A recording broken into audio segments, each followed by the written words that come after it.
Dia adalah makhluk sosial yang memiliki kemampuan berpikir, berbicara, dan berinteraksi dengan sesama, serta dapat memengaruhi lingkungannya.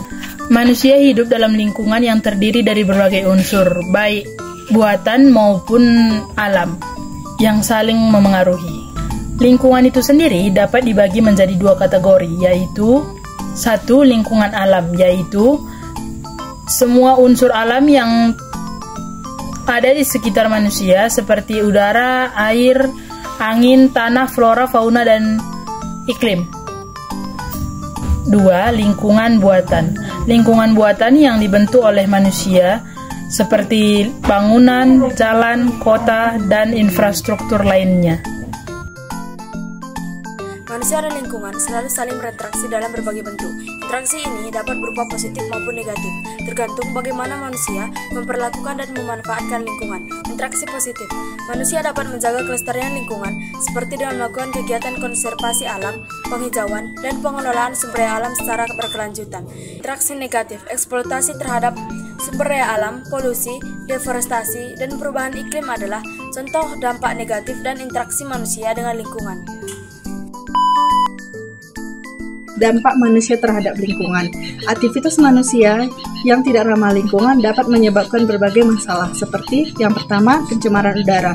Pencemaran udara adalah dampak dari emisi gas rumah kaca dan polusi industri. Yang kedua, pencemaran air. Pencemaran air adalah dampak dari limbah industri, sampah plastik, dan bahan kimia yang mencemari sumber air.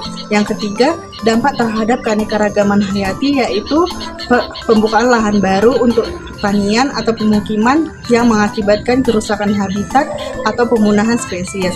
Dan yang terakhir, perubahan iklim. Perubahan iklim adalah akibat dari peningkatan emisi karbon dioksida atau CO2 yang menyebabkan pemanasan global.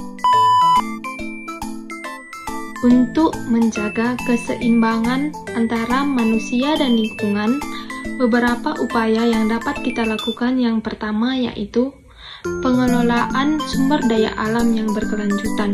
Misalkan, menggunakan sumber daya alam secara bijaksana untuk memenuhi kebutuhan manusia tanpa merusak ekosistem. Yang kedua, reboisasi dan penghijauan.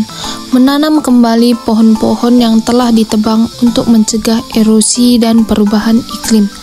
Dan yang ketiga itu pengurangan sampah. Mengurangi, mendaur ulang, dan mengelola sampah dengan cara yang ramah lingkungan. Dan keempat, pendidikan lingkungan. Menanamkan kesadaran sejak dini tentang pentingnya menjaga lingkungan bagi generasi mendatang.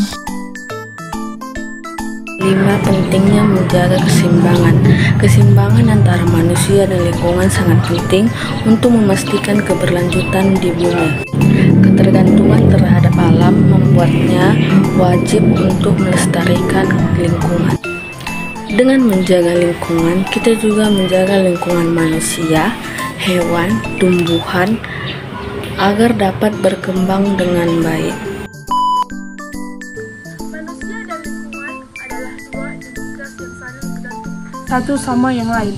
Untuk mencapai kehidupan yang seimbang dan berkelanjutan, diperlukan kesadaran untuk menjaga dan merawat lingkungan agar tetap lestari. Upaya pelestarian lingkungan harus menjadi tanggung jawab bersama, agar bumi tetap menjadi tempat yang layak dihuni untuk generasi baru.